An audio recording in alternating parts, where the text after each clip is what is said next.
Talent online current affairs ക്ലാസ്സിലേക്ക് സ്വാഗതം.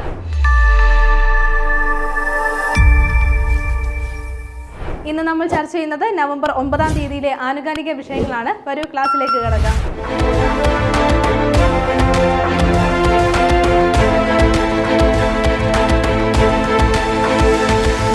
ഉടൻ വരുന്ന LGS എക്സാമിന് വേണ്ടി പ്രിപ്പയർ ചെയ്യുന്നവർക്കായി talent academy LGS rank file പുറത്തിറക്കിയിട്ടുണ്ട്. ഒരു ഒറ്റ വോളിയത്തിലായിട്ടാണ് ഈ ഒരു റാങ്ക് ഫയൽ നിങ്ങൾക്ക് ലഭ്യമാവുന്നത്. ഏറ്റവും ഈസി ആയിട്ട് ഈ ഒരു എക്സാം ക്രാക്ക് ചെയ്യുവാൻ കഴിയുന്ന വിധത്തിലാണ് ഈ ഒരു റാങ്ക് ഫയൽ തയ്യാറാക്കിയിട്ടുള്ളത്. അപ്പോൾ ഇപ്പോഴുള്ള ഓഫർ പ്രൈസോട് കൂടി റാങ്ക് ഫയൽ സ്വന്തമാക്കാൻ താഴെ തന്നിരിക്കുന്ന ഗൂഗിൾ ഫോം ഫില്ല് ചെയ്യുക. എല്ലാ PSC പരീക്ഷകളിലും നമ്മൾ ഇമ്പോർട്ടൻ്റ് ആയിട്ട് പഠിച്ചു വെക്കേണ്ടതാണ് SCERT പാഠഭാഗങ്ങൾ. അപ്പോൾ ഈ പുതിയ SCERT പാഠഭാഗങ്ങളെല്ലാം ഉൾപ്പെടുത്തിയിട്ട് ഇപ്പോഴുള്ള നിലവിലെ ക്ലാസ്സുകളിലെ എല്ലാ പാഠഭാഗങ്ങളും ഉൾപ്പെടുത്തിയിട്ട് ടാലന്റ് അക്കാദമി ഈ ഒരു SCERT സീരീസ് ബുക്ക് പുറത്തിറക്കിയിട്ടുണ്ട്. അറിവിടം സീരീസിലായിട്ടാണ് ഈ ഒരു ബുക്കുകൾ നിങ്ങൾക്ക് ലഭ്യമാവുന്നത്. അപ്പോൾ ഇത് അതിൻ്റെ സയൻസ് ബുക്കാണ്. സയൻസിൽ നമുക്ക് ജീവശാസ്ത്രം, ഭൗതികശാസ്ത്രം, രസതന്ത്രം വരുന്നുണ്ട്. അതേപോലെ ഇത് സോഷ്യൽ സയൻസ് ആണ്. അതിൽ ചരിത്രം, ഭൂമിശാസ്ത്രം, ഭരണഘടന, ധന തത്വശാസ്ത്രം, പൗരധർമ്മം എന്നിവയാണ് ഇൻക്ലൂഡ് ചെയ്തിട്ടുള്ളത്. അപ്പോൾ ഈ രണ്ട് ബുക്കുകളും ഇപ്പോൾ അതിൻ്റെ സെക്കൻഡ് പാർട്ടും ഫസ്റ്റ് പാർട്ടും അവൈലബിൾ ആണ്. ഫസ്റ്റ് പാർട്ടിൽ ഇൻക്ലൂഡ് ചെയ്തിട്ടുള്ളത് 5, 7, 9 ക്ലാസ്സുകളാണ്. ഇതിൽ ടീച്ചേഴ്സ് ടെസ്റ്റും അതേപോലെ ലേണിംഗ് റൂമും ക്വസ്റ്റ്യൻ ബാങ്ക്സും ഇൻക്ലൂഡ് ചെയ്തിട്ടുണ്ട്. ഉടൻ തന്നെ ഈ ബുക്കുകൾ സ്വന്തമാക്കാൻ താഴെ തന്നിരിക്കുന്ന ഗൂഗിൾ ഫോം ഫില്ല് ചെയ്യുക. ഇന്ന് ആദ്യം നമ്മൾ നോക്കുന്നത് ഒരു പരിശോധനയാണ്. പരിശോധനയുടെ പേര് ഇതാണ്, ഓപ്പറേഷൻ രക്ഷിത എന്നാണ്. ഓപ്പറേഷൻ രക്ഷിത എന്നുള്ള പരിശോധനയാണ്. എന്തിനു വേണ്ടിയിട്ടുള്ള പരിശോധനയാണെന്ന് നമുക്ക് നോക്കാം. കേരളത്തെ ട്രെയിൻ യാത്രക്കാരുടെ സുരക്ഷ ഉറപ്പാക്കാൻ റെയിൽവേ സ്റ്റേഷനുകളിലും അതേപോലെ ട്രെയിനുകളിലുമായിട്ട് ആരംഭിച്ച ഒരു പരിശോധനയാണ്. പരിശോധനയുടെ പേര് ഇതാണ്, ഓപ്പറേഷൻ രക്ഷിത എന്നാണ് പേര് നൽകിയിരിക്കുന്നത്. അടുത്തിടെ നമ്മൾ പത്രങ്ങളിൽ ഒരു ന്യൂസ് കണ്ടിട്ടുണ്ടായിരുന്നു. ട്രെയിൻ യാത്രക്കിടയിൽ 2 യുവതികളെ ട്രെയിനിൽ നിന്ന് തള്ളിയിട്ട ഒരു വ്യക്തിയെക്കുറിച്ചുള്ള കാര്യം നമ്മൾ കണ്ടിട്ടുണ്ടായിരിക്കും, നിങ്ങൾ ശ്രദ്ധിച്ചിട്ടുണ്ടായിരിക്കും. അപ്പോൾ ഇതിനോടനുബന്ധിച്ചാണ് ഇങ്ങനെ ഒരു പരിശോധന ആരംഭിച്ചിരിക്കുന്നത്. ഓപ്പറേഷൻ രക്ഷിത എന്നുള്ള പരിശോധനയാണ്. അപ്പോൾ അദ്ദേഹം മദ്യലഹരിയിലായിരുന്നു എന്ന് പറയുന്നുണ്ട്. അപ്പോൾ ഇത്തരത്തിലുള്ള കാര്യങ്ങൾ ഇനി ഉണ്ടാകാതിരിക്കാൻ വേണ്ടിയിട്ടാണ് ഇങ്ങനെ ഒരു പരിശോധന ആരംഭിച്ചിരിക്കുന്നത്. അതായത് റെയിൽവേ സ്റ്റേഷനുകളിലായിക്കോട്ടെ ട്രെയിനിലായിക്കോട്ടെ ഈ ഒരു പരിശോധന ബാധകമാണ്. അപ്പോൾ നമുക്കറിയാം ഈ ഒരു മദ്യപിച്ചിട്ടുണ്ടോ എന്ന് അറിയാൻ വേണ്ടിയിട്ടുള്ള ബ്രീത്ത് അനലൈസർ തുടങ്ങിയവ ഉപയോഗിച്ചിട്ടുള്ള പരിശോധന, അതേപോലെ ബാക്കിയുള്ള പുകയില ഉൽപ്പന്നങ്ങളും തുടങ്ങിയ ലഹരി വസ്തുക്കളും എല്ലാം ട്രെയിനിലും അതേപോലെ റെയിൽവേ സ്റ്റേഷനിലും എല്ലാം ഉപയോഗിക്കുന്നത് കർശനമായി നിരോധിച്ചുകൊണ്ടുള്ള പരിശോധനയാണ് വന്നിരിക്കുന്നത്. ഇനി മാത്രമല്ല, എന്തെങ്കിലും ബാഗുകൾ ഉപേക്ഷിച്ച രീതിയിൽ കാണുകയോ റെയിൽവേ സ്റ്റേഷൻ ആയിക്കോട്ടെ അതേപോലെ ട്രെയിനിലായിക്കോട്ടെ ഉപേക്ഷിച്ച രീതിയിൽ കാണുകയാണെങ്കിൽ അത് ബോംബ് സ്ക്വാഡ് എത്തി പരിശോധിക്കുന്ന പരിശോധനയും ഇതിൽ ഇൻക്ലൂഡഡ് ആണ്. ഇനി ഇതേപോലെ ഹവാല പണ ഇടപാടുകൾ ഒക്കെ നടക്കുന്ന ഒരു സ്ഥലം കൂടിയാണ് റെയിൽവേ സ്റ്റേഷനുകൾ. അതുമായി ബന്ധപ്പെട്ടുള്ള പരിശോധനയും ഇതിൽ ഇൻക്ലൂഡ് ചെയ്തിട്ടുണ്ട്. അപ്പോൾ ഇത്തരത്തിൽ പരിശോധന RPF-ഉം അതേപോലെ കേരള റെയിൽവേ പോലീസും ചേർന്നിട്ടാണ് നടത്തുന്നത്. ഈ പരിശോധനയുടെ പേര് ഓർത്തു വെക്കുക, ഓപ്പറേഷൻ രക്ഷിത എന്നാണ്. അടുത്തത് നമ്മൾ നോക്കുന്ന പോയിന്റ് ഇതാണ്. തിരുവനന്തപുരം മെട്രോ റെയിൽ പദ്ധതിയുടെ ആദ്യഘട്ട അലൈൻമെന്റിന് മുഖ്യമന്ത്രിയുടെ അംഗീകാരം ലഭിച്ചിരിക്കുകയാണ്. എന്താണ്, തിരുവനന്തപുരത്തും ഇനി മെട്രോ വരാൻ പോവുകയാണ്. അപ്പോൾ ഈ ഒരു മെട്രോ റെയിൽ പദ്ധതിക്കുള്ള ആദ്യഘട്ടത്തിന് വേണ്ടിയിട്ടുള്ള അലൈൻമെന്റിന് വേണ്ടിയിട്ടുള്ള അംഗീകാരമാണ്, മുഖ്യമന്ത്രിയുടെ അംഗീകാരമാണ് ലഭിച്ചിരിക്കുന്നത്. അപ്പോൾ നമുക്കറിയാം നിലവിൽ കൊച്ചിയിൽ നമുക്ക് റെയിൽവേ ഉണ്ട്, ഈ ഒരു മെട്രോ റെയിൽ ഉണ്ട്. അപ്പോൾ അതേപോലെ തന്നെ ഇനി തിരുവനന്തപുരത്തും ഈ ഒരു മെട്രോ റെയിൽ സാധ്യമാക്കുന്നതിന് വേണ്ടിയിട്ടുള്ള പദ്ധതികളുടെ തുടക്കമാണ് ഇവിടെ ആരംഭിക്കുന്നത്. ഇനി തിരുവനന്തപുരത്ത് നമുക്ക് ഈ ഒരു മെട്രോ റെയിൽ സാധ്യമാവുകയാണ്. ടെക്നോ പാർക്ക്, വിമാനത്താവളം, അതേപോലെ തമ്പാനൂർ, സെക്രട്ടേറിയറ്റ്, മെഡിക്കൽ കോളേജ് എന്നിവയൊക്കെ കണക്ട് ചെയ്തുകൊണ്ട് എന്നിവ ഉൾപ്പെടെ 31 കിലോമീറ്ററിലായിട്ടാണ് ഈ ഒരു മെട്രോ റെയിൽ വരുന്നത്. ഇനി ഈ ഒരു 31 കിലോമീറ്ററിലായിട്ട് 27 സ്റ്റേഷനുകളാണ് വരുന്നത്. 27 സ്റ്റേഷനുകളാണ് വരുന്നത് എന്നുള്ള കാര്യം ഓർത്തു വെക്കുക. 31 കിലോമീറ്ററിലായിട്ട് 27 സ്റ്റേഷനുകളാണ് നിലവിൽ വരുന്നത്. അപ്പോൾ ഈ ഒരു പദ്ധതി നടപ്പിലാക്കുന്നത് ആര് മുഖേനയാണ് എന്നുള്ള കാര്യം പ്രത്യേകം നോട്ട് ചെയ്യുക. കൊച്ചി മെട്രോ റെയിൽ ലിമിറ്റഡ് മുഖേനയാണ്. കൊച്ചി മെട്രോ റെയിൽ ലിമിറ്റഡ് മുഖേനയാണ് ഈ ഒരു പദ്ധതി പൂർത്തിയാക്കുന്നത്. അപ്പോൾ തിരുവനന്തപുരം ജില്ലയിലും ഈ ഒരു മെട്രോ റെയിൽ സാധ്യമാവുകയാണ്. ഇനി നമ്മൾ നോക്കുന്ന പോയിന്റ് ജനുവരി 4 രജിസ്ട്രേഷൻ ദിനമായി ആചരിക്കും എന്നുള്ള കാര്യമാണ്. അപ്പോൾ ഇനി മുതൽ ജനുവരി 4 നമ്മൾ ഏത് ഡേ ആയിട്ട് ആചരിക്കും? രജിസ്ട്രേഷൻ ദിനമായിട്ട് ആചരിക്കും. അപ്പോൾ നമുക്ക് ഈ ഒരു ദിവസം ഇങ്ങനെ ആചരിക്കുന്നതിന് ഒരു പ്രാധാന്യമുണ്ട്. 1865 കണ്ണൂർ ജില്ലയിലെ അഞ്ചരക്കണ്ടിയിൽ ആദ്യത്തെ രജിസ്ട്രേഷൻ, നമ്മുടെ രാജ്യത്ത് തന്നെ ആദ്യത്തെ രജിസ്ട്രേഷൻ സംവിധാനം നിലവിൽ വന്നത്. വർഷം വളരെ പ്രധാനപ്പെട്ടതാണ്. 1865 കണ്ണൂർ ജില്ലയിലെ അഞ്ചരക്കണ്ടിയിലാണ് എന്താണ് നമ്മുടെ രാജ്യത്ത് തന്നെ ആദ്യമായിട്ട് രജിസ്ട്രേഷൻ സംവിധാനം നിലവിൽ വന്നത്. അതിനുശേഷം ഈ ഒരു സംവിധാനം നിലവിൽ വന്നതിന് ശേഷം 1865 ജനുവരി 4 ആദ്യത്തെ രജിസ്ട്രേഷൻ നടത്തപ്പെടുന്നതായിട്ട് കരുതുന്നത്. അപ്പോൾ ഈ ഒരു ആദ്യ രജിസ്ട്രേഷൻ നടന്നിട്ട് 2025 ആകുമ്പോൾ 160 വർഷം തികയുകയാണ്. അപ്പോൾ ഈ ഒരു സാഹചര്യത്തിലാണ് ജനുവരി 4 എന്താണ് രജിസ്ട്രേഷൻ ദിനമായിട്ട് ആചരിക്കുവാൻ തീരുമാനിച്ചിരിക്കുന്നത്. 2026 മുതലാണ് നമ്മൾ ഈ ഒരു ദിവസം ആചരിക്കാൻ പോകുന്നത്. അപ്പോൾ 2026 ജനുവരി 4 മുതലാണ് രജിസ്ട്രേഷൻ ദിനമായിട്ട് ആചരിക്കുന്നത്. അപ്പോൾ ആദ്യത്തെ ഈ ഒരു ദിനം ആചരിക്കുന്നത് 2026 വർഷത്തിലാണ് എന്നുള്ള കാര്യം ഓർത്തു വെക്കുക. 1865 ആദ്യത്തെ രജിസ്ട്രേഷൻ സംവിധാനം, ഇന്ത്യയിലെ ആദ്യത്തെ രജിസ്ട്രേഷൻ സംവിധാനം കണ്ണൂർ ജില്ലയിലെ അഞ്ചരക്കണ്ടിയിൽ നിലവിൽ വന്നത്. ആദ്യ രജിസ്ട്രേഷൻ നടന്നത് 1865 ജനുവരി 4 അപ്പോൾ ഇതിനോടനുബന്ധിച്ചാണ് 2026 മുതൽ എന്തായാലും എല്ലാ വർഷവും ജനുവരി 4 രജിസ്ട്രേഷൻ ദിനമായിട്ട് ആചരിക്കുവാൻ തീരുമാനിച്ചിരിക്കുന്നത്. അടുത്തത് നമ്മൾ നോക്കുന്ന പോയിന്റ് ഇതാണ്. കേരളത്തിലെ ആദ്യത്തെ AI ഇന്നോവേഷൻ സെന്റർ നിലവിൽ വരുന്നത് എവിടെയെന്നാണ്. ഓർത്തു വെക്കുക, കോഴിക്കോടാണ് നിലവിൽ വരുന്നത്. എന്താണ് പ്രത്യേകത? കേരളത്തിൽ ആദ്യമായിട്ടാണ് ഇത്തരത്തിലൊരു ഇന്നോവേഷൻ സെന്റർ നിലവിൽ വരുന്നത്. എന്താണ്? ഒരു AI ഇന്നോവേഷൻ സെന്റർ ആണ് നിലവിൽ വരുന്നത്. എവിടെയാണ് നമ്മൾ പറഞ്ഞ കോഴിക്കോട് ജില്ലയിലാണ് ഇത് നിലവിൽ വരുന്നത്. അപ്പോൾ ഇതിൽ IT ഇന്നോവേഷൻ സെന്ററും അതേപോലെ ഗ്രാഫിക് പ്രോസസിംഗ് യൂണിറ്റ് ഉള്ള ഡേറ്റാ സെന്ററുമാണ് സ്ഥാപിതമാകുന്നത്. ജർമ്മനിയിൽ നിന്നും അതേപോലെ US നിന്നുമുള്ള 6 കമ്പനികളുടെ നേതൃത്വത്തിലാണ് ഇത് പൂർത്തീകരിക്കുന്നത്. എവിടെയാണ് നിലവിൽ വരുന്നതെന്ന് ഓർത്ത് വെക്കുക, കോഴിക്കോട് ജില്ലയിലാണ് നിലവിൽ വരുന്നത്. കേരളത്തിലെ ആദ്യത്തെ AI ഇന്നോവേഷൻ സെന്റർ ആണ് നിലവിൽ വരുന്നത്, കോഴിക്കോട് ജില്ലയിലാണ് നിലവിൽ വരുന്നത്. ഇന്ത്യയിലെ ഒരു ദേശീയ ഉദ്യാനവുമായി ബന്ധപ്പെട്ട പോയിന്റ് ആണ് നമ്മൾ ഇനി നോക്കുന്നത്. അടുത്തിടെ IUCN നല്ലത് എന്ന് റേറ്റ് ചെയ്ത ഇന്ത്യൻ ഹെറിറ്റേജ് സൈറ്റ് ഏതെന്നാണ്. ഓർത്തു വെക്കാം, കാഞ്ചൻജംഗ ദേശീയോദ്യാനമാണ്. എന്താണ്? കാഞ്ചൻജംഗ ദേശീയോദ്യാനത്തെയാണ് IUCN ഒരു റിപ്പോർട്ട് നല്ലത് എന്ന് റേറ്റ് ചെയ്തിരിക്കുന്നത്. അപ്പോൾ നമുക്കറിയാം കാഞ്ചൻജംഗ എന്താണ് ഇന്ത്യയിലെ ഒരു പ്രധാനപ്പെട്ട ഹെറിറ്റേജ് സൈറ്റ് ആണ്, ദേശീയോദ്യാനമാണ്. അപ്പോൾ ഈ ഒരു റിപ്പോർട്ട് ഏതാണെന്ന് കൂടി നമുക്ക് ഓർത്തു വെക്കാം. പ്രകൃതിദത്ത ലോക പൈതൃക സ്ഥലങ്ങളുടെ അല്ലെങ്കിൽ സൈറ്റുകളുടെ ഒരു റിപ്പോർട്ടുണ്ട്, ഒരു അവലോകന റിപ്പോർട്ടിലാണ്. അപ്പോൾ ആ ഒരു റിപ്പോർട്ടിലാണ് എന്താണ് IUCN പറഞ്ഞിരിക്കുന്നത് അല്ലെങ്കിൽ രേഖപ്പെടുത്തിയിരിക്കുന്നത് നല്ലത്, ഗുഡ് എന്ന രീതിയിൽ ഈ ഒരു ഹെറിറ്റേജ് സൈറ്റിനെ രേഖപ്പെടുത്തിയിരിക്കുന്നത്. ഇനി IUCNന്റെ പൂർണ്ണ രൂപം നമുക്കറിയാം. എന്താണ്? International union for conservation of nature എന്നുള്ളതാണ് എന്താണ് IUCNന്റെ പൂർണ്ണ രൂപം. അപ്പോൾ ഓർത്തു വെക്കുക, അടുത്തിടെ IUCN നല്ലത് എന്ന് റേറ്റ് ചെയ്ത ഇന്ത്യൻ ഹെറിറ്റേജ് സൈറ്റ് ഏതാണ്? കാഞ്ചൻജംഗ ദേശീയോദ്യാനമാണ്. ഇനി ഒരു കരാറുമായി ബന്ധപ്പെട്ട പോയിന്റ് ആണ് നമ്മൾ ചർച്ച ചെയ്യുന്നത്. നയതന്ത്ര പരിശീലന സ്ഥാപനങ്ങൾ തമ്മിലുള്ള സഹകരണത്തിന് ഇന്ത്യയുമായി അടുത്തിടെ ധാരണാപത്രത്തിൽ ഒപ്പുവെച്ച രാജ്യം ഏതെന്നാണ്. ഓർത്തു വെക്കാം, ഇക്വഡോർ ആണ്. ഏത് രാജ്യമാണ്? ഇക്വഡോറും അതേപോലെ ഇന്ത്യയും ചേർന്നിട്ട് ഒരു ധാരണാപത്രത്തിൽ അല്ലെങ്കിൽ ഒരു കരാറിൽ എന്താണ് ഒപ്പുവെച്ചിരിക്കുകയാണ്.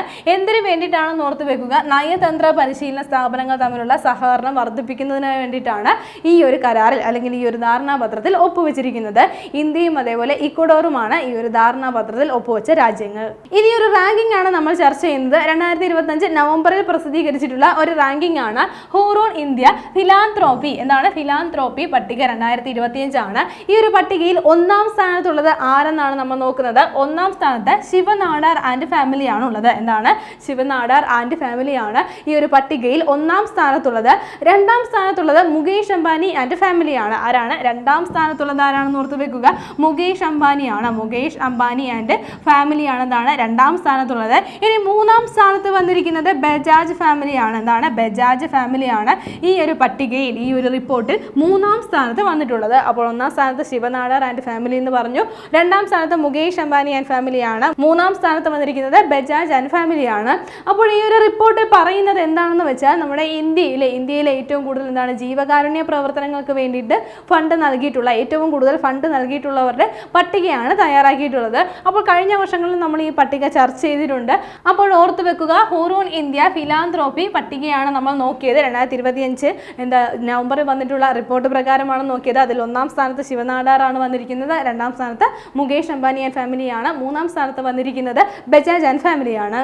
ഇനി ഒരു ഗവേഷണ പദ്ധതിയാണ് നമ്മൾ നോക്കുന്നത്. ഇതിനൊരു പ്രത്യേകതയുണ്ട്. ഗൂഗിൾ ആരംഭിക്കുന്ന ഗവേഷണ പദ്ധതിയാണിത്. ആരാണ്? ഗൂഗിൾ ആരംഭിക്കുന്ന ഒരു ഗവേഷണ പദ്ധതിയാണിത്. ബഹിരാകാശത്തെ AI ഡാറ്റാ സെന്ററുകളെ വികസിപ്പിക്കുക എന്ന ലക്ഷ്യത്തോടു കൂടി ഗൂഗിൾ ആരംഭിക്കുന്ന ഒരു ഗവേഷണ പദ്ധതിയാണ്. പദ്ധതിയുടെ പേര് ഓർത്തു വെക്കുക, പ്രൊജക്ട് സൺ ക്യാച്ചർ എന്നാണ്. എന്താണ്? Project sun catcher. Sun catcher എന്നുള്ളതാണ് ഈ ഒരു പദ്ധതിക്ക് നൽകിയിരിക്കുന്ന പേര്. അപ്പോൾ ആരാണ് ആരംഭിക്കുന്നതെന്ന് നമ്മൾ പറഞ്ഞു, ഗൂഗിൾ ആണ്. ഗൂഗിൾ ആരംഭിക്കുന്ന ഒരു പദ്ധതിയാണ്. എന്താണ് ഇതിന്റെ പ്രധാനപ്പെട്ട ലക്ഷ്യം എന്നുള്ള കാര്യം ഓർത്തു വെക്കുക. ബഹിരാകാശത്തെ AI ഡാറ്റാ സെന്ററുകളെ വികസിപ്പിക്കുക എന്ന ലക്ഷ്യത്തോടു കൂടിയാണ് പദ്ധതി ആരംഭിക്കുന്നത്. സൗരോർജ്ജത്തിൽ പ്രവർത്തിക്കുന്ന ഉപഗ്രഹങ്ങൾ വഴി ബഹിരാകാശത്തേക്ക് AI ചിപ്പുകൾ അയക്കുക എന്നുള്ളതും ഈ ഒരു പദ്ധതിയുടെ പ്രധാനപ്പെട്ട ലക്ഷ്യമാണ്. അപ്പോൾ പദ്ധതി ആരാണ് ആരംഭിക്കുന്നത്? ഗൂഗിൾ ആണ് ആരംഭിക്കുന്നത്. പദ്ധതിയുടെ പേര് ഓർത്തു വെക്കുക, പ്രൊജക്ട് സൺ ക്യാച്ചർ എന്നാണ് പേര് നൽകിയിരിക്കുന്നത്. ഇനി വളരെ പ്രധാനപ്പെട്ട ഒരു വിയോഗമാണ് നമ്മൾ ചർച്ച ചെയ്യുന്നത്. 2025 നവംബറിൽ അന്തരിച്ച അമേരിക്കൻ മോളിക്കുലാർ ബയോളജിസ്റ്റും അതേപോലെ ജനിതക ശാസ്ത്രജ്ഞനുമായ വ്യക്തി ആരെന്നാണ്. അപ്പോൾ അദ്ദേഹത്തിന്റെ പേര് പ്രത്യേകം നമുക്ക് പഠിച്ചു വെക്കാം. ജെയിംസ് ഡ്യൂയി വാട്സൺ ആണ്. ആരാണ്? ജെയിംസ് ഡ്യൂയി വാട്സൺ ആണ് അന്തരിച്ചിരിക്കുന്നത്. അദ്ദേഹത്തിന്റെ പ്രത്യേകത എന്താണെന്ന് നമ്മൾ പറഞ്ഞു. അദ്ദേഹം എന്താണ്? ഒരു അമേരിക്കൻ മോളിക്കുലാർ ബയോളജിസ്റ്റും അതേപോലെ ജനിതക ശാസ്ത്രജ്ഞനുമാണ്. അപ്പോൾ നമുക്ക് ശാസ്ത്രത്തിൽ പഠിക്കാനുള്ള DNA-യുടെ ഘടന കണ്ടുപിടിക്കുന്നതിലും അതേപോലെ അതിനുമായി ബന്ധപ്പെട്ടിട്ടുള്ള പഠനങ്ങൾക്ക് നൊബേൽ പ്രൈസും ലഭിച്ചിട്ടുള്ള ഒരു വ്യക്തിയാണ് അദ്ദേഹം. 1953 അദ്ദേഹം DNA-യുടെ ഡബിൾ ഹലിക്സ് എന്നുള്ള ഘടന കണ്ടുപിടിച്ചത്. ഡബിൾ ഹലിക്സ് എന്നുള്ള ഘടന കണ്ടുപിടിച്ചത്. ഇതിന് 1962 അദ്ദേഹത്തിന് നൊബേൽ പ്രൈസ് ലഭിച്ചത്. ഏത് വർഷമാണ്? 1962 നൊബേൽ പ്രൈസ് ലഭിച്ചത്. അപ്പോൾ ഈ ഒരു കണ്ടുപിടുത്തം നടന്നത് എന്നാണെന്ന് ഓർത്തു വെക്കുക. നടത്തിയതെന്നാണ് 1953 അദ്ദേഹം ഈ ഒരു ഘടന കണ്ടുപിടിച്ചത്. എന്നാൽ അതിനുള്ള നൊബേൽ പുരസ്കാരം അദ്ദേഹത്തിന് ലഭിച്ചത് 1962. ഇനി അദ്ദേഹം ഒറ്റയ്ക്കല്ല ഈ ഒരു പുരസ്കാരം, നൊബേൽ പുരസ്കാരം 1962 നേടിയത്. അദ്ദേഹത്തിനൊപ്പം ബ്രിട്ടീഷ് ശാസ്ത്രജ്ഞനായിട്ടുള്ള ഫ്രാൻസിസ് ക്രിക്കും അതേപോലെ മൗറിസ് വീക്കിൻസും ഉണ്ടായിരുന്നു. അപ്പോൾ ഇവർക്ക് 3 പേർക്കും കൂടിയാണ് 1962 ഈ ഒരു വൈദ്യശാസ്ത്ര നൊബേൽ പുരസ്കാരം ലഭിച്ചത്. അപ്പോൾ അദ്ദേഹം അന്തരിച്ചിരിക്കുന്നത് 2025 നവംബറിലാണ് എന്നുള്ള കാര്യം ഓർത്തു വെക്കുക. അദ്ദേഹത്തിന്റെ പ്രത്യേകത നമ്മൾ പറഞ്ഞു, അമേരിക്കൻ മോളിക്കുലർ ബയോളജിസ്റ്റും അതേപോലെ ജനിതക ശാസ്ത്രജ്ഞനുമായിരുന്നു അദ്ദേഹം എന്താണ്? DNA-യുടെ ഘടന കണ്ടെത്തിയത് എപ്പോഴാണെന്ന് ഓർത്തു വെക്കുക. 1953 എന്താണ്? ഡബിൾ ഹലിക്സ് എന്നുള്ള ഘടനയാണ് കണ്ടെത്തിയിരുന്നത്. അതേപോലെ 1962 അദ്ദേഹത്തിനും അതേപോലെ മറ്റു 2 ശാസ്ത്രജ്ഞർക്കും ഉൾപ്പെടെ 3 പേർക്കും കൂടി വൈദ്യശാസ്ത്ര നൊബേൽ പുരസ്കാരം ലഭിച്ചത്. ഇനി വരുന്ന 10th ലെവൽ എക്സാമുകൾക്ക് വേണ്ടി പ്രിപ്പയർ ചെയ്യുന്നവർക്കായി ടാലന്റ് അക്കാദമിയുടെ LDC റാങ്ക് ഫയൽ ഇപ്പോൾ വിപണിയിൽ ലഭ്യമാണ്. ന്യൂ NCERT പാഠഭാഗങ്ങൾ ഉൾപ്പെടുത്തിയിട്ടാണ് ഈ ഒരു റാങ്ക് ഫയൽ തയ്യാറാക്കിയിട്ടുള്ളത്. മുൻവർഷ ചോദ്യങ്ങളും ഇതിൽ ഇൻക്ലൂഡ് ചെയ്തിട്ടുണ്ട്. അപ്പോൾ ഉടൻ തന്നെ ഈ ഒരു റാങ്ക് ഫയൽ സ്വന്തമാക്കാനായിട്ട് താഴെ തന്നിരിക്കുന്ന ഗൂഗിൾ ഫോം ഫില്ല് ചെയ്യുക. ഇന്ന് നമ്മൾ ചർച്ച ചെയ്ത പോയിന്റുകൾ ഒന്നുകൂടി നോക്കാം. ആദ്യം നമ്മൾ നോക്കിയത് ഒരു പരിശോധനയായിരുന്നു. ഓപ്പറേഷൻ രക്ഷിത എന്നുള്ള പരിശോധനയാണ്. എന്തിനു വേണ്ടിയിട്ടുള്ള പരിശോധനയാണ്? കേരളത്തിൽ റെയിൽ യാത്രക്കാരുടെ സുരക്ഷ ഉറപ്പാക്കാൻ റെയിൽവേ സ്റ്റേഷനുകളിലും അതേപോലെ ട്രെയിനുകളുമായിട്ട് ആരംഭിച്ച ഒരു പരിശോധനയാണിത്. അപ്പോൾ അത് കഴിഞ്ഞ് നമ്മൾ നോക്കിയത് തിരുവനന്തപുരം മെട്രോ റെയിൽ പദ്ധതിയുടെ ആദ്യഘട്ട അലൈൻമെന്റിന് മുഖ്യമന്ത്രി അംഗീകാരം നൽകി എന്നുള്ള കാര്യമായിരുന്നു. തിരുവനന്തപുരം ജില്ലയിലും എന്താണ്? മെട്രോ റെയിൽ വരാൻ പോകുകയാണ്. 31 കിലോമീറ്ററിലായിട്ട് 27 സ്റ്റേഷനുകളാണ് വരുന്നത്. ശേഷം നമ്മൾ നോക്കിയ പോയിന്റ് ഇതായിരുന്നു. ജനുവരി 4 ഇനി വരുന്ന വർഷം മുതൽ രജിസ്ട്രേഷൻ ദിനമായിട്ട് ആചരിക്കും എന്നുള്ള കാര്യമായിരുന്നു. അപ്പോൾ 1865 കണ്ണൂർ ജില്ലയിലെ അഞ്ചരക്കണ്ടിയിൽ ആദ്യമായിട്ട് നമ്മുടെ രാജ്യത്ത് തന്നെ ആദ്യമായിട്ട് രജിസ്ട്രേഷൻ സംവിധാനം ആരംഭിക്കുന്നത്. അപ്പോൾ ഇതിനോടുള്ള ആദര സൂചകമായിട്ടാണ് ജനുവരി 4 രജിസ്ട്രേഷൻ ദിനമായിട്ട് ആചരിക്കാൻ തീരുമാനിച്ചിരിക്കുന്നത്. അത് കഴിഞ്ഞ് നമ്മൾ നോക്കിയത് കേരളത്തിലെ ആദ്യത്തെ AI ഇന്നൊവേഷൻ സെന്റർ നിലവിൽ വരുന്നത് എവിടെയെന്നാണ്? കോഴിക്കോടാണ് ഇത്തരത്തിലൊരു ഇന്നൊവേഷൻ സെന്റർ നിലവിൽ വരുന്നത്. അപ്പോൾ കേരളത്തിൽ ആദ്യമായിട്ടാണ് ഇത്തരത്തിലൊരു AI ഇന്നൊവേഷൻ സെന്റർ നിലവിൽ വരുന്നത്. ശേഷം നമ്മൾ നോക്കിയ പോയിന്റ് അടുത്തിടെ IUCN നല്ലത് എന്ന് റേറ്റ് ചെയ്ത ഇന്ത്യൻ ഹെറിറ്റേജ് സൈറ്റ് ഏതെന്നാണ്? കാഞ്ചൻജംഗ ദേശീയോദ്യാനമാണ്. അപ്പോൾ ഒരു റിപ്പോർട്ടിലാണ് 2025 വന്നിട്ടുള്ള ഒരു റിപ്പോർട്ടിലാണ് നല്ലത് എന്ന് റേറ്റ് ചെയ്തിരിക്കുന്നത്. അത് കഴിഞ്ഞ് നമ്മൾ നോക്കിയ പോയിന്റ് ഇതായിരുന്നു. നയതന്ത്ര പരിശീലന സ്ഥാപനങ്ങൾ തമ്മിലുള്ള സഹകരണത്തിന് ഇന്ത്യയുമായി അടുത്തിടെ ധാരണാപത്രത്തിൽ ഒപ്പുവെച്ച രാജ്യം ഏതെന്നാണ്? ഇക്വഡോർ ആണ് ഇതിനു വേണ്ടിയിട്ട് ധാരണാപത്രത്തിൽ ഇന്ത്യയോടൊപ്പം ഒപ്പുവെച്ചിരിക്കുന്നത്. ശേഷം നമ്മൾ നോക്കിയത് ഒരു ഇൻഡെക്സ് ആയിരുന്നു. ഹൂറോൺ ഇന്ത്യ ഫിലാന്ത്രോപ്പി പട്ടിക 2025 നോക്കിയത്. ഇതിൽ 1ാം സ്ഥാനത്തുള്ളത് ആരാണ്? ശിവനാടാർ ആൻഡ് ഫാമിലിയാണ്. 2ാം സ്ഥാനത്തുള്ളത് മുകേഷ് അംബാനി ആൻഡ് ഫാമിലിയാണ്. 3ാം സ്ഥാനത്തുള്ളത് ബജാജ് ഫാമിലിയാണ്. അപ്പോൾ ഈ ഒരു ഇൻഡെക്സിൽ പറയുന്നത് എന്താണ്? ജീവകാരുണ്യ പ്രവർത്തനങ്ങൾക്ക് വേണ്ടിയിട്ട് ഏറ്റവും അധികം പണം അല്ലെങ്കിൽ ധനകാര്യപരമായിട്ട് സഹായിച്ചിട്ടുള്ള ആളുകളെയാണ് ഈ ഒരു പട്ടികയിൽ റേറ്റ് ചെയ്യുന്നത്. അത് കഴിഞ്ഞ് നമ്മൾ നോക്കിയ പോയിന്റ് ഒരു പ്രൊജക്റ്റ് ആയിരുന്നു. ബഹിരാകാശത്തെ AI ഡാറ്റാ സെന്ററുകളെ വികസിപ്പിക്കുക എന്ന ലക്ഷ്യത്തോടു കൂടി ഗൂഗിൾ ആരംഭിക്കുന്ന ഒരു ഗവേഷണ ഒരു പദ്ധതിയാണ്, ഒരു പ്രൊജക്റ്റാണ്. എന്താണ് അതിൻ്റെ പേര്? പ്രൊജക്ട് സൺ ക്യാച്ചർ എന്നാണ് പേര് നൽകിയിരിക്കുന്നത്. ഗൂഗിളാണ് ആരംഭിക്കുന്നത് എന്നുള്ള കാര്യം പ്രത്യേകം എടുത്ത് പഠിക്കുക. ശേഷം നമ്മൾ നോക്കിയത് ഒരു വിയോഗമായിരുന്നു. 2025 നവംബറിൽ അന്തരിച്ച അമേരിക്കൻ മോളിക്യുലാർ ബയോളജിസ്റ്റും അതേപോലെ ജനിതക ശാസ്ത്രജ്ഞനുമായ വ്യക്തി ആരെന്നാണ്. അപ്പോൾ ഓർത്തു വെക്കുക, ജെയിംസ് ഡ്യൂയി വാട്സൺ ആണ്. അപ്പോൾ അദ്ദേഹം അന്തരിച്ചത് 2025 നവംബറിലാണ്. അദ്ദേഹം 1953 DNA-യുടെ ഘടന കണ്ടെത്തിയത്, അതായത് ഡബിൾ ഹെലിക്സ് എന്നുള്ള ഘടന കണ്ടെത്തിയത്. അതിനുശേഷം അദ്ദേഹത്തിന് 1962 എന്താണ് ഈ ഒരു നൊബേൽ പുരസ്കാരം ലഭിച്ചത്, വൈദ്യശാസ്ത്രത്തിലെ നൊബേൽ പുരസ്കാരം ലഭിച്ചത്. കഴിഞ്ഞ ക്ലാസ്സുമായി ബന്ധപ്പെട്ട 2 ചോദ്യങ്ങൾ നൽകുകയാണ്. ആദ്യത്തെ ചോദ്യം ഇതാണ്: 2025 സംസ്ഥാന ശാസ്ത്രോത്സവത്തിന്റെ വേദി എവിടെയെന്നാണ്. Option A Thiruvananthapuram, option B Thrissur, option C Palakkad, option D Ernakulam. അടുത്ത ചോദ്യം ഇതാണ്: ഇന്ത്യയിലെ ആദ്യത്തെ ഡിജിറ്റൽ ഗോത്ര മ്യൂസിയം ഉദ്ഘാടനം ചെയ്യപ്പെട്ടത് എവിടെയെന്നാണ്. Option A Chhattisgarh, option B Gujarat, option C Madhya Pradesh, option D Uttar Pradesh. ശരി ഉത്തരം താഴെ കമന്റ് ചെയ്യുക. കഴിഞ്ഞ ക്ലാസ്സിൽ നൽകിയിരുന്ന ചോദ്യങ്ങളുടെ ഉത്തരങ്ങൾ ചർച്ച ചെയ്യാം. ആദ്യത്തെ ചോദ്യം ഇതായിരുന്നു: ഉന്നാക്ക വിഭാഗങ്ങളിലെ സാമ്പത്തികമായി പിന്നാക്കം നിൽക്കുന്ന വിഭാഗങ്ങൾക്കായിട്ടുള്ള കമ്മീഷൻ ചെയർമാൻ ആരെന്നായിരുന്നു ചോദ്യം.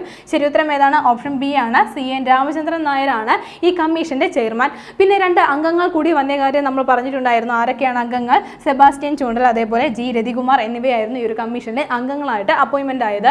അത് കഴിഞ്ഞിട്ടുള്ള ചോദ്യം ഇതായിരുന്നു: ഏഷ്യൻ യൂത്ത് ഗെയിംസ് 2025 മെഡൽ ടേബിളിൽ ഒന്നാമതെത്തിയത് ആരെന്നായിരുന്നു ചോദ്യം. ഓപ്ഷൻ എ ആണ് ശരിയുത്തരം. ചൈനയാണ് ഈ ഒരു മെഡൽ ടേബിളിൽ ഒന്നാമതെത്തിയ രാജ്യം. ഇന്ന് നമ്മൾ ഡിസ്കസ് ചെയ്ത പോയിന്റുകൾ എല്ലാവർക്കും മനസ്സിലായി കാണുമെന്ന് വിശ്വസിക്കുന്നു. നന്നായി പഠിക്കുക, നന്നായി മുന്നേറുക. മറ്റൊരു ക്ലാസ്സുമായി വീണ്ടും കാണാം.